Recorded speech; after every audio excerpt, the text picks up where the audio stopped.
ಬಗೆದಷ್ಟು ಬಯಲಾಗ್ತಾಲೇ ಇದೆ ಬುರುಡೆ ರಹಸ್ಯ. ಕೇರಳ ಸಂಸದನನ್ನು ಭೇಟಿ ಮಾಡಿದ್ದ ಬುರುಡೆ ಗ್ಯಾಂಗ್, ತನಿಖೆಯಲ್ಲಿ ಸಂತೋಷ್ ಕುಮಾರ್ ಭೇಟಿ ಮಾಡಿದ್ದ ವಿಚಾರ ಬಟಾಬಯಲು.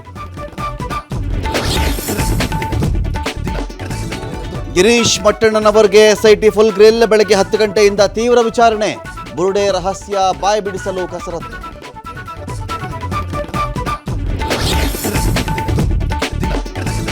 ಧರ್ಮಸ್ಥಳ ವಿರುದ್ಧದ ಷಡ್ಯಂತ್ರದಲ್ಲಿ ಕೈವಾಡ ಆರೋಪ. ಜನಾರ್ದನ ರೆಡ್ಡಿಗೆ ಸಂಸದ ಸಸಿಕಾಂತ್ ಸೆಂಥಿಲ್ ಕೌಂಟರ್.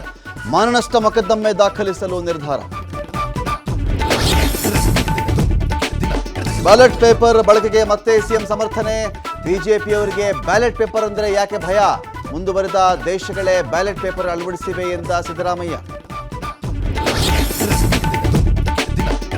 ಭಾರತದ ಬಗ್ಗೆ ಯೂಟರ್ನ್ ಹೊಡೆದ ಡೊನಾಲ್ಡ್ ಟ್ರಂಪ್. ನಾನು ಮೋದಿ ಎಂದಿಗೂ ಸ್ನೇಹಿತರು ಎಂದ ಅಮೆರಿಕ ಅಧ್ಯಕ್ಷ. ಟ್ರಂಪ್ ನಡೆ ಶ್ಲಾಘನೀಯ ಎಂದು ಮೋದಿ ಸ್ವಾಗತ.